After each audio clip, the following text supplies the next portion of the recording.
Assalamualaikum and welcome back to all to another episode of AIJ Navigators, where we dive deep into ideas, innovations, and individuals who shape sustainability for the better future of the world and for Pakistan. Today's guest has a unique journey bridging technology and climate action. He has started his career from computer science, graduating from NUST, and then dived deep into agriculture, smart agricultures. He is a founder of Skynock. A company uses AI and robotics for transforming farming into a more sustainable future. He has represented Pakistan at major international conferences like COY 19, COP 29, COP 19, and many more. Today we have a guest named Hamza Kaisar. Hello, sir. Hi. So let's start from the beginning. आपने computer science से start किया, आपने Nernst से आप graduate हुए, पाकिस्तानी बहुत leading university है, और उसके बाद फिर आप कंप्यूटर साइंस से एंटर हुए एनवायरनमेंट की दुनिया में, और एनवायरनमेंट में एंटर होने के बाद आपको कैसे कंप्यूटर साइंस से, क्योंकि एक वो टेक टीम फील्ड होती है, एनवायरनमेंट को आई गेस लोग बहुत ड्राई कंसिडर करते हैं, more theories and things like that. So आप किस चीज़ ने आपको इंस्पायर किया कि आप कंप्यूटर साइंस से एंटर हुए एनवायरनमेंट की दुनिया में? बिल्कुल, मैंने नर्सरी कंप्यूटर साइंस की 2022 से मैं ग्रेजुएट हुआ. तो उसके बाद मेरा जॉब करने का प्लान तो नहीं था, लेकिन मुझे एक अच्छी ऑफ़र मिली उसके जोन के अंदर, प्रोजेक्ट मैनेजर की जॉब. स्टार्ट में ही प्रोजेक्ट मैनेजर की जॉब मिलना इज़ अ बिग थिंग. तो और वो रोल बड़ा मज़े का था, रिमोट जॉब थी, तो मैंने ज्वाइन कर लिया. हालांकि मैं जॉब करने से पहले भी अपना सॉफ्टवेयर हाउस चला रहा था, उसके साथ साथ भी चल रहा था, और फिर वो चीज़ कंटिन्यू होती रही. लेकिन फिर कोविड वाली जॉब से उसके बाद रिमोट जॉब वर्क ख़त्म होना शुरू हुआ. उन्होंने कहा कि आप लोग ऑफिस आएँ. मैं वैसे बेसिकली लाहौर से हूँ, लेकिन वो ऑफिस यहाँ पे इस्लामाबाद में है, तो मुझे यहाँ पे दोबारा शिफ्ट होना पड़ना था, और किसी लाहौर के लिए इस्लामाबाद रहना थोड़ा सा मुश्किल काम है. तो मैं वो चीज़ रजिस्ट कर रहा था जितनी देर हो सके. और जॉब जब आप करते हैं तो उसमें बहुत सी इश्यूज आते हैं, और आपको काफ़ी डिफ़िकल्टी फेस होती है किसी के अंडर काम करते हुए, अगर आपका बॉस अच्छे नहीं है. अगर आपके बॉस अच्छे हैं तो इस चीज़ पे बहुत ज़्यादा चीज़ डिपेंड करती है. तो अगर आपका जो पहला एक्सपीरियंस होता है, या आपकी पहली जॉब है ग्रेजुएट होने के बाद, वो जैसा एक्सपीरियंस आपको रहता है वही आपको शेप करता है. तो मैंने कंटिन्यू तो की, लेकिन वो it was getting a bit hectic for me, for living in Islamabad and then also doing the job along with it. So फिर मैंने सोचा कि मैं अपना कोई चीज़ करता हूँ, मैं जॉब छोड़ देता हूँ. मैंने कोई भी कहीं भी और अप्लाई किए बगैर, कुछ भी बैकअप रखे बगैर जॉब छोड़ दी, और मैंने कहा कि मैं ऑलरेडी अपना काम करता रहा था, वो चीज़ दोबारा शुरू कर लूँगा. तो मैंने फिर सोचा कि क्या करें, अब जॉब तो छोड़ दिया, अब क्या करें. तो मैंने फिर सोचा कि हमारा वैसे जो आबाई काम है, मतलब जो हमारे agriculture, I belong from agriculture family.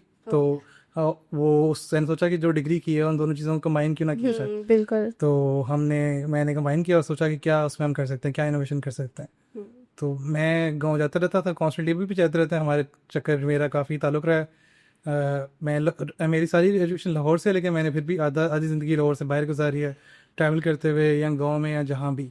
तो किसानों के जो फर्स्ट हैंड मसले थे वो मैंने खुद देखे हैं कि उनको क्या इश्यूज़ आ रहे हैं, स्पेशली क्लाइमेट चेंज की वजह से, जो उनकी क्रॉप्स का नुकसान हो रहा है, या उनके एनालिसिस में उनको मसला होता है. जिस तरह पिछले साल एक पूरे महीने के लिए स्मॉग थी, तो आपकी प्लांट्स ग्रो ही नहीं कर पाए. जब आप सनलाइट नहीं होती, उसकी वजह से सनलाइट प्लांट्स को नहीं जाती थी, तो they would not grow at all. So ये चीज़ देखते हुए मैंने देखा कि क्लाइमेट चेंज की जो भी इफ़ेक्ट है फार्मर पे हो रहा है, वो उस चीज़ को मिटिगेट करने के लिए कोई सोल्यूशन होना चाहिए.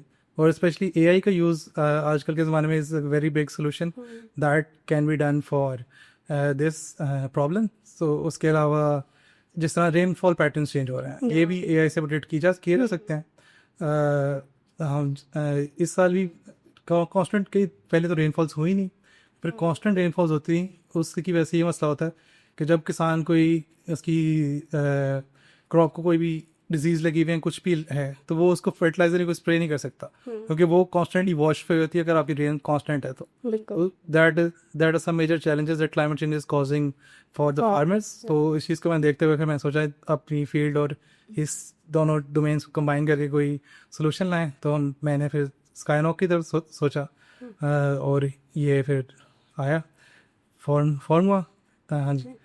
तो इसमें हम मेनली स्काईनॉक के अंदर मैं थोड़ा सा बताता चलूँ आपको कि हम ड्रोन्स का और एआई का यूज़ करते हैं फार्मर्स को क्रॉप एनालिसिस के लिए बताने के लिए, और फिर उसको प्रेसिजन स्प्रेइंग के लिए भी। प्रेसिजन फार्मिंग एक टाइप का सोल्यूशन है ये, जो उस पर हम काम करते हैं, जिसमें आप क्रॉप को एनालिसिस भी कर सकते हैं। उसकी डिफरेंट पैरामीटर्स होते हैं, हाइट उसमें आती है, क्लोरोफिल कंटेंट रहता है, कितनी मेजरिंग इंडेक्स है, वो चीज़ उसके अंदर बताई जाती है। उसके अलावा जो स्प्रे होती है फिर वो उस हिसाब से करता है कि जहाँ पे जितनी स्प्रे की ज़रूरत है वो उतनी करेगा, वो उस क्वांटिटी में करेगा।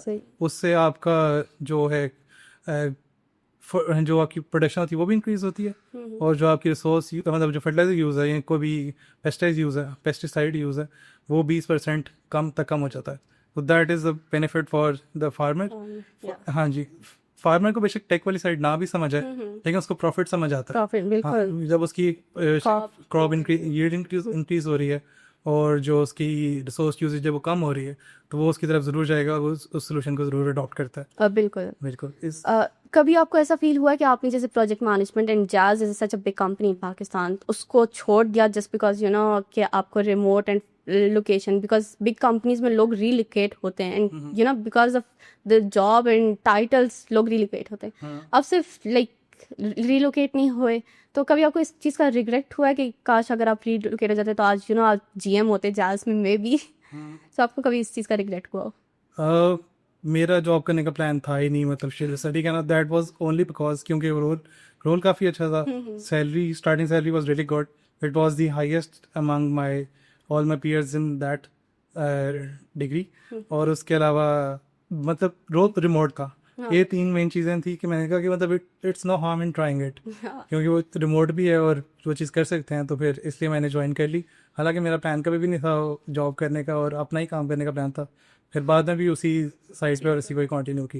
एंड आई गेस जैसे आपने मेंशन किया आपका बैकग्राउंड एंड फिर आपकी डिग्री कंप्यूटर साइंस की, तो आई गेस इन दोनों चीज़ों का जब भी कॉम्बिनेशन होता है तो बहुत ही अच्छी चीज़ निकलती है, and that's kind of case here. आपने अभी मेंशन किया कि फार्मर को पता लग जाता है उसके प्रॉफिट से कि टेक्नोलॉजी अच्छी चीज़ है या बुरी चीज़ है। अब फार्मर को ये नहीं पता कि उसकी क्रॉप में टेक्नोलॉजी से हम रिमोट सेंसिंग कर रहे हैं, हम ड्रोन यूज़ करें, हम AI यूज़ करें, कैसे कर रहे हैं, एंड वो एनालिसिस हमें क्या शो करें, लेकिन उसको पता है जब उसकी क्रॉप अच्छी आती है, उसको प्रॉफिट होता है, वो खुश होता है। कभी and technology is costly, everyone knows, and farmer Pakistan में फार्मर वो नहीं है जो बाहर है। तो कभी आपको ऐसे फील हुआ कि जो आपके सोल्यूशन हैं वो एक बिल्कुल रूट कॉज में अगर बिल्कुल लोअर एरियाज पे जाएं तो वो फार्मर अफोर्ड कर सकता है, या वो अगर अफोर्ड करे तो उसको क्या प्रॉफिट मिलेंगे? इसमें हमने काफ़ी रिसर्च की है पहले हमें किस टाइप का सोल्यूशन निकालना चाहिए। लार्ज स्केल फार्मर्स के लिए तो सोल्यूशन ऑलरेडी एग्जिस्ट करते हैं, क्योंकि DJI के ड्रोन्स और वो अवेलेबल हैं, लेकिन that are in like $1,000 to $20,000 का मिनिमम वो ड्रोन आता है, तो that is way too expensive for a small scale farmer. तो हमने जो ड्रोन्स बनाए हुए हैं वो हमने खुद बनाए हुए हैं, and that is on much smaller scale, क्योंकि वो छोटे फार्मर भी अफोर्ड कर सकें। हम उसके अलावा जो हमने चीज़ की है कि हम ड्रोन बेचते भी हैं और फिर उसके अलावा हम सर्विस भी देते हैं। अगर आप पूरा ड्रोन नहीं खरीद सकते, आप एकर्स के हिसाब से सर्विस ले लें, and that would do your job. तो दैट फिर आप कोई भी जो स्केल का फार्मर है वो चीज़ वो एप्लीकेबल पे होती है और वो ले सकता है। सही।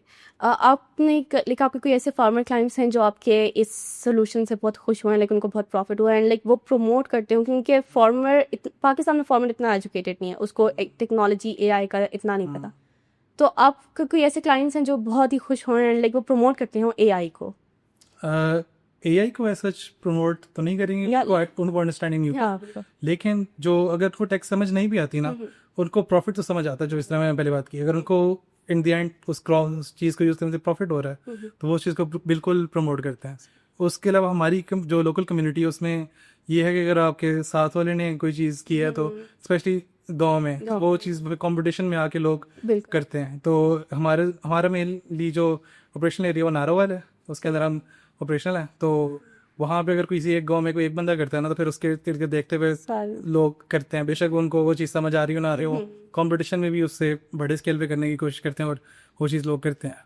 चलें, ये सारा आपका एग्रीकल्चर का था। अब अगर हम आपके प्रोफेशनल अरीना करियर में आएँ, तो आपने पाकिस्तान के अंदर, पाकिस्तान के बाहर बहुत सी कॉन्फ्रेंसेस अटेंड की हैं और बहुत बड़ी बड़ी कॉन्फ्रेंस अटेंड की हैं, और दुनिया में इस वक्त क्लाइमेट में बहुत काम हो रहा है। आपने क्वाई 18, क्वाई 19, क्वाई 16, कॉप 19, कॉप 29 रिसेंटली आपने लास्ट ईयर अटेंड की है। तो आपको क्या लगता है ये कॉन्फ्रेंसेस कितने हद तक बेनिफिशियल हैं और कितने हद तक पाकिस्तान में लोकल, जैसे आप एग्रीकल्चर पे काम करें तो ऑफकोर्स जब आप बाहर जाते हैं तो आप एग्रीकल्चर को ज़्यादा प्रमोट करते होंगे because you are working for agriculture. तो आपको कैसे लगता है कितना हद तक इन चीज़ों पे काम हो रहा है बड़ी बड़ी कॉन्फ्रेंसेस में? बिल्कुल, ये आप काफ़ी अच्छा सवाल है। इसमें मैं शुरू से शुरू करता हूँ जहाँ से मेरी क्लाइमेट वाली साइड पे आने की जर्नी शुरू हुई। पहले तो मैं मेनली अपनी टेक साइड पे काम कर रहा था। इसमें कॉन्फ्रेंसेस वगैरह का मेरे कोई इंटरेस्ट नहीं था। It was only solely a business initiative. वो चीज़ स्टार्टअप चीज़ चल रही थी एनआईसी के अंदर। उसके बाद हम क्योंकि यूनिसेफ का जब हमने इंक्यूबेट किया था एनआईसी लाहौर के अंदर, हम यूनिसेफ का बेस्ट ग्रीन स्टार्टअप अवार्ड जीते थे यूनिसेफ और यूएन का एफएओ के साथ। तो उसके अंदर हम फिर यूनिसेफ के साथ भी इन्वॉल्व थे, एफएओ के साथ भी।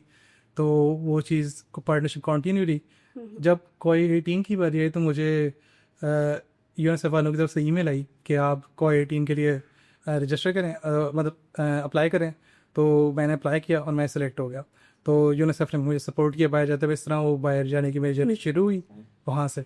तो मैंने वहाँ जाके फिर ऑब्ज़र्व किया कि हम क्या डिफरेंसेस हैं और क्या स्पेस कैसी है और क्या चीज़ चल रही है सारी चीज़ें। फिर कोई के बारे में थोड़ा सा बताता चलूँ। कोई कॉन्फ्रेंस ऑफ यूथ है और ये कॉप से बिल्कुल पहले होती है। जिस जगह कॉप हो रही होगी ना, जिस तरह अभी ब्राज़ील के अंदर कॉप 30 हो रही है बेलेम के अंदर, तो बेलेम में ही कॉप से 3-4 दिन पहले कोई शुरू हो जाएगी। It will be for 3 days over the weekend और समथिंग। तो दैट इज़ यूजली हाउ कोई वर्क्स। तो फिर हमने वो ज्वाइन की, बात सारी दुनिया की यूथ से इंटरेक्ट करने का मौका मिला। It was my first time to in any such space like this. वैसे भी जो कोई और कॉप की स्पेस है उस तरह की कोई भी स्पेस नहीं है। इतनी बड़ी कॉप जितनी बड़ी कॉन्फ्रेंस कोई भी नहीं होती दुनिया में। Like even UN general assembly से ज़्यादा हेड ऑफ स्टेट्स कॉप के अंदर आते हैं। तो that is a really big thing. Almost all the countries, like all the 200 countries are over there. So yes, और वो एक्सपोजर बहुत डिफरेंट होता है इसमें। मैंने वहाँ जाए एक चीज़ जो एग्रीकल्चर से रिलेटेड स्पेसिफिक नोट की ना, कि एक तो वहाँ एग्रीकल्चर की रिप्रेजेंटेशन बहुत कम है, एग्रीकल्चर कम्युनिटीज़ की, फार्मर्स की, क्योंकि उनको इस चीज़ का पहले तो पता ही नहीं है और ना इतने रिसोर्सेज होते हैं, ना वो उस चीज़ को समझते हैं कि इसकी इंपॉर्टेंस क्या है और उनको किस तरह इम्पैक्ट करता है। एग्रीकल्चर से लोग तो हैं ही कम, लेकिन हमारी जो साइड है पाकिस्तान से almost I didn't see anyone from the agriculture side हो रहा है, ठीक है ना, कोई भी नहीं था। इंडिजिनस कम्युनिटीज़ या फिर जो छोटे छोटे एग्रीकल्चर ममालिक हैं उनके लोग तो वहाँ पे जाते हैं और वो रिप्रेजेंट करने की कोशिश करते हैं और वही मोस्टली एग्रीकल्चर साइड को रिप्रेजेंट करते हैं। लेकिन जहाँ जो मेन एग्रो इकोनॉमीज जिस तरह पाकिस्तान है, इंडिया से फिर भी आपको थोड़े बहुत लोग नज़र आए थे, लेकिन पाकिस्तान से there was no one and I have still not seen anyone from this domain over there. So वहाँ पे अगर आप जाएंगे नहीं तो आप रिप्रेजेंट कैसे करेंगे, अपनी आवाज़ किस तरह पहुँचाएंगे? अगर आपको अगले बंदे को आपकी पर्सपेक्टिव ही नहीं पता, आपकी आवाज़ ही वहाँ तक नहीं पहुँच रही, तो वो कैसे उस चीज़ को आप कंसिडर कर सकते हैं या फिर अपनी डिसीजन मेकिंग इधर लेके आ सकते हैं। So that is how all the whole process world for me. और इसी चीज़ पे हम ऐसे ऐसे इम्प्रूव कर रहे हैं और कोशिश कर रहे हैं कि जो एग्रीकल्चर और रूरल कम्युनिटीज़ हैं उनकी रिप्रेजेंटेशन भी यहाँ पे हो और पाकिस्तान की रिप्रेजेंटेशन इंक्रीज़ हो। इंडिया ये मैं जब भी चाहता हूँ इवेंट्स पे हम ये देखते हैं कि इंडियंस हमसे बहुत ज़्यादा क्वान्टिटी में होता है। हालांकि ये स्पेस आप कहीं टोकनिज्म की हैं या स्पेस इतनी अच्छी नहीं भी है, बट रिप्रेजेंटेशन होना एक अच्छी बात और ज़रूरी होता है कुछ स्पेसिस के अंदर। अगर आप उस चीज़ को किस रिलेटेड अच्छा नहीं भी, जैसा कि कॉप के रिलेटेड ये अब थोड़ा सा बस बन रहा है कि ये people do not trust the process और ये वो इतनी इफेक्टिव नहीं होती, इट डज नॉट वर्क। ये चीज़ सोचनी चाहिए और इसको इम्प्रूव करने की तरफ जाना चाहिए, लेकिन उस स्पेस पे प्रेजेंट होना भी ज़रूरी है। देखिए अगर आप कहते हैं कि इफेक्टिव नहीं, आप बाइकआउट कर देते हैं बिल्कुल ही, तो वो आपका जितना नुकसान ऑलरेडी हो रहा है उससे ज़्यादा नुकसान होगा जो ऑलरेडी हो रहा है। तो that is how the whole thing work, everything work for me. I guess जैसे आपने मेंशन किया ना, लोग इसका वो कर रहे हैं, इस पे नेगेटिव इसको लेके जा रहे हैं, तो आई गेस कुछ ना होने से बेहतर है कि उस पर बात की जाए, एंड बात होगी तभी ही चीज़ें सब असेंबल लाइन अप होंगी एंड फिर उस पर डिसीजन मेकिंग होगी। एंड आई गेस पाकिस्तान का एक बहुत बड़ा डिलेमा है कि एज एन एग्रीकल्चर हमारी बैकबोन है, बट स्टिल इतने बड़े इवेंट पे हमारी इतनी रिप्रेजेंटेशन नहीं होती। तो I guess we have to work on this. And after अगर बात करूँ तो पाकिस्तान में इससे पहले कभी रीजनल कॉन्फ्रेंस ऑफ यूथ नहीं हुई थी, लाइक यूथ का इतना वो था नहीं। अब जैसे जैसे हो रहा है, इन फिर क्लाइमेट एंड यूथ दोनों डिफरेंट चीज़ें हो रही थी। अब जैसे जैसे एक रीजनल कॉन्फ्रेंस ऑफ यूथ आपकी ऑर्गेनाइजेशन ने पहले कंडक्ट की, एंड फिर उसी साल में आपने local conference of youth conduct कराई वर्ल्ड लेवल पे। तो I guess it's such a big achievement आपकी ऑर्गेनाइजेशन की स्पेशली, कि आप पाकिस्तान में दोनों इवेंट्स को साथ लेके चले हैं। तो आपको क्या लगता है, अगर ऐसी इवेंट्स में यूथ का रोल क्या है, और यूथ इन इवेंट्स पे आके क्या चीज़ ज़्यादा सीखे, ज़्यादा बेहतर है, या क्या चीज़ वो यहाँ से लेके जाए एंड देन अपनी अपनी ऑर्गेनाइजेशन में या अपने जैसे अपनी डोमेन्स में लेके जाए, वो चीज़ बेहतर है? बिल्कुल। मैं थोड़ा सा बता चलूँ आरकोए और रीजन कॉन्फ्रेंस ऑफ यूथ और एलकोए के बारे में। एलकोए। लोकल कॉन्फ्रेंस ऑफ यूथ, ये जो कोए होती है इंटरनेशनली, जिस तरह अभी अब हमने कोए 18 या कोए 19, अब कोए 20 है, ये उसका लोकल चैप्टर होता है जो किसी भी हर कंट्री के अंदर होता है एलकोए के नाम से, जो लेकिन हर कंट्री भी में नहीं होता। जहाँ भी एप्लीकेशन जाती हैं उनको जो सिलेक्ट होते हैं वो फिर उनको होस्ट करते हैं, जो ऑर्गेनाइजेशन सिलेक्ट होती हैं। इसी तरह आरकाई की भी होती है। आरकाई इस साल नहीं हो रहा, पिछले साल हुआ था, लेकिन इस साल नहीं हो रहा आरकाई वगैरह। तो हमें 2024 में मुझे हमारी ऑर्गेनाइजेशन स्काईनॉक को दोनों एलकोए और आरकोए दोनों मिले थे, और काफ़ी वो अच्छा एक्सपीरियंस रहा ऑर्गेनाइज करने का सारा। हमने जो हमारा एलकोए का प्रोग्राम था वो दुनिया का सबसे बड़ा एलकोए का प्रोग्राम था, पूरी हर कंट्री के अंदर। सब हमने ऑलमोस्ट 10,000 लोगों को इन पर्सन इंगेज किया, और हमने 10 इवेंट्स किए थे पूरे पाकिस्तान के अंदर। फाइनल इवेंट था यहाँ इस्लामाबाद के अंदर, वो उसके अंदर अराउंड 2,000 पार्टिसिपेंट्स थे इन पर्सन जो आए। तो ये इसी तरह इसके साथ यूथ जब आती है इस तरह की स्पेसिस में, ये स्पेस यूथ और क्लाइमेट की है। एल को एक का नाम थोड़ा सा अजीब है, लोकल कॉन्फ्रेंस ऑफ यूथ है, लेकिन वो स्पेसिफिक क्लाइमेट पे ही होती है। क्लाइमेट का नाम ही नहीं आता, लेकिन वो क्लाइमेट पे ही। तो ये यहाँ पे ये क्लाइमेट स्पेस है यूथ के लिए, प्योरली फॉर द यूथ, जो योंगो के अंडर ऑपरेट करता है। YOUNGO is youth constituency of the UNFCCC। Yes, तो यहाँ यूथ स्पेसेस में आए तो हमने इस तरह पिछले साल किया। हमने सारे 7 main themes, biodiversity, gender, climate Nexus वगैरह हमने सारे कवर किए, जिसमें डिफरेंट पैनलिस्ट आए हुए थे, और पैनल्स थे, डिस्कशंस थी, साइड रूम्स वगैरह थे, जिसमें यूथ को सीखने का काफ़ी मौका मिला। एंड उसके अलावा स्टार्टअप्स की एग्जीबिशंस थी, और काफ़ी ज़्यादा एक्टिविटीज़ थी कि it is I can not even remember all of them. So it was a really great experience. और इस तरह की स्पेस जब यूथ आती है तो उनको कोशिश करनी चाहिए कि वो पहले तो अपनी कैपेसिटी बिल्डिंग करने की कोशिश करें, कि जो चीज़ हो रही है उसकी इन्फॉर्मेशन उनको पता हो कि क्या चीज़ है, किस चीज़ पर जा रहे हैं। थोड़ी सी पहले रिसर्च करके जाएंगे किधर जा रहे हैं। अगर वहाँ जब जाते हैं तो फिर वहाँ लोगों को सुने जो ऑलरेडी इस डोमेन में काम कर रहे हैं, थोड़े एक्सपीरियंस हैं, कुछ इदारों से, बड़े इदारों से लोग हैं, उनको देखेंगे उनका क्या एक्सपीरियंस है, क्या वो कह रहे हैं, उनकी बातों को सुने। और उसके बाद कोई अगर वापस जाते हैं तो अपना इनिशिएटिव लें। कोई भी छोटे लेवल पे, जिस लेवल पे भी काम कर सकते हैं, पर्सनल लेवल पे कर सकते हैं उस पर करें, या अगर कोई स्टार्टअप शुरू कर सकते हैं तो उसके वक्त करें। एलकोए के बाद भी हमें काफ़ी रिस्पॉन्स आती है कि लोग चीज़ें देख के अपने काम करना शुरू कर देते हैं, और स्टार्टअप्स वगैरह या वो चीज़ कंटिन्यू करते हैं। तो that is a dynamic experience. तो ये चीज़ काफ़ी अच्छी रहती है यूथ की कैपेसिटी बिल्डिंग में भी, और उनके आगे फ्यूचर के अंदर भी। सही। आप अभी नवंबर में COP30 होने लगी, और आप COP30 अटेंड करने जा रहे हैं। तो आपका क्या विजन है, जो आपने COP29 अटेंड किया, अपने डिफरेंट कॉन्फ्रेंसेस अटेंड की, फिर आपने खुद कंडक्ट की पाकिस्तान में, तो अब आप क्या देखना चाहते हैं COP30 में डिफरेंट हो COP29 से, एंड जितनी भी आपने पहले डिफरेंट कॉन्फ्रेंसेस अटेंड की? बिल्कुल। ब्राज़ील के अंदर कॉप है, और ब्राज़ीलियंस आर रियली एनर्जेटिक पीपल। वो साउथ अमेरिकन्स, उनको पता है कि वो क्या चीज़ करते हैं।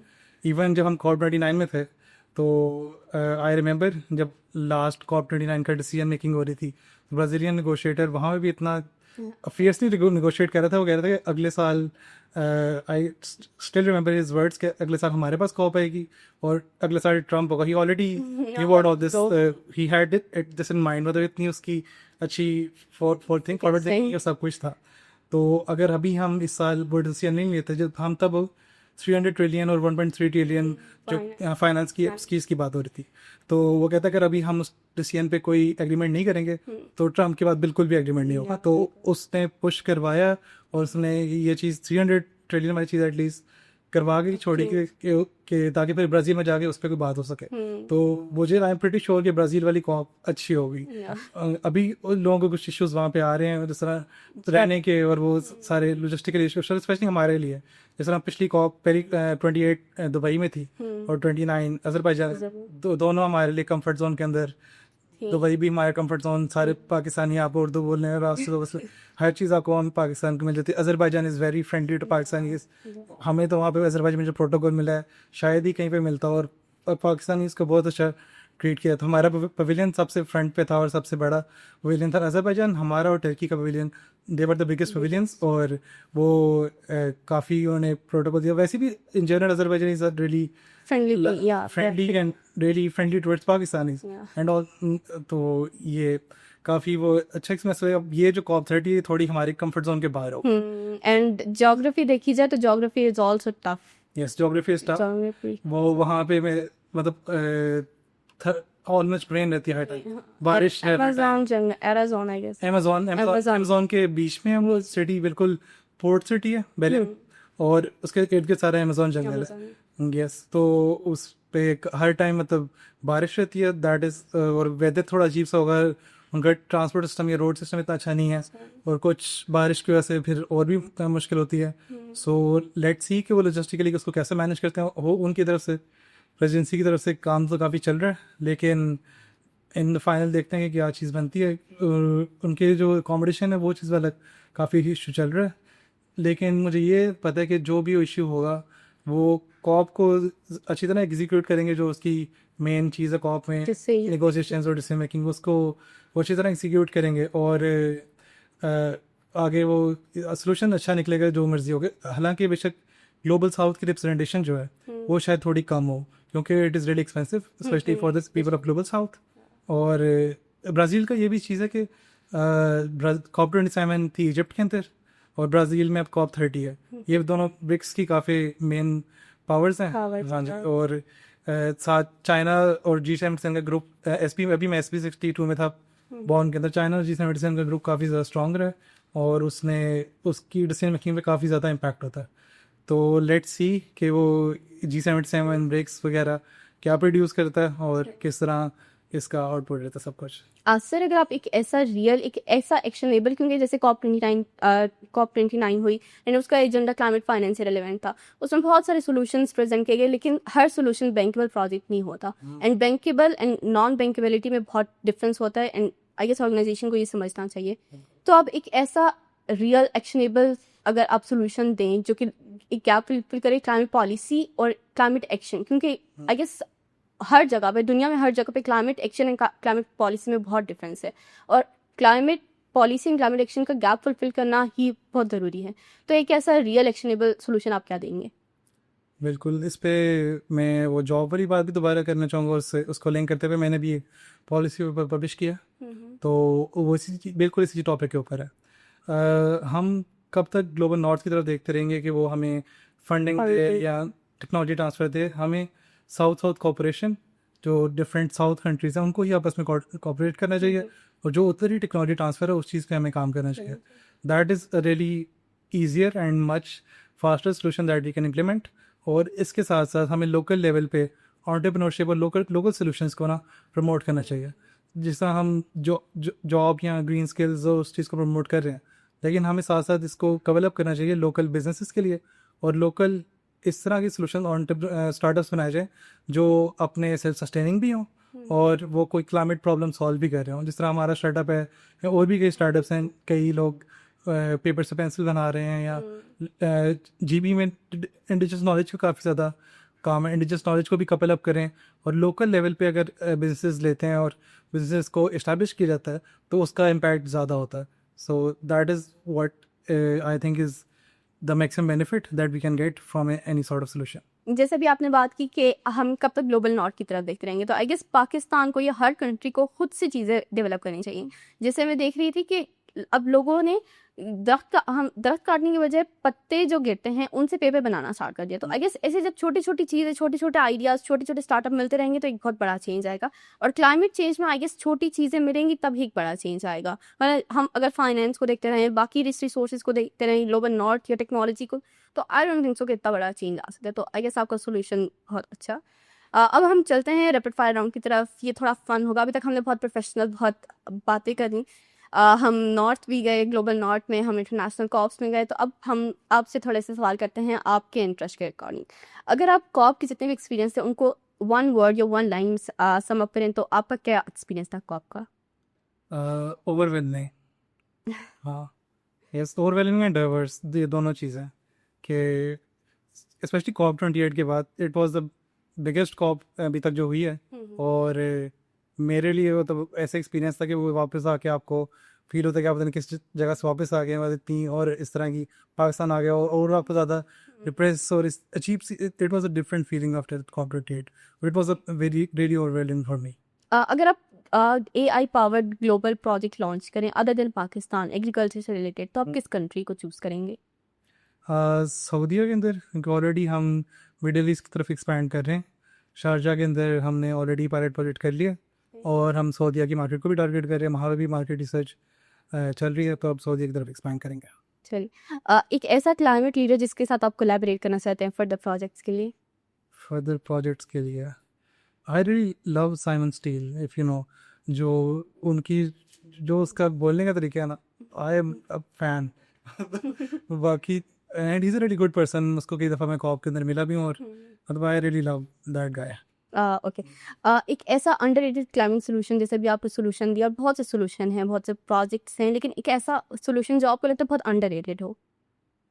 अंडररेटेड हो, यही लोकल कम्युनिटीज़ में अपने बिजनेसेस करना, एंटरप्रेन्योरशिप की तरफ जाना, ये काफ़ी अंडररेटेड चीज़ है। लोग जॉब की तरफ जाते हैं, अपने काम की तरफ नहीं करते।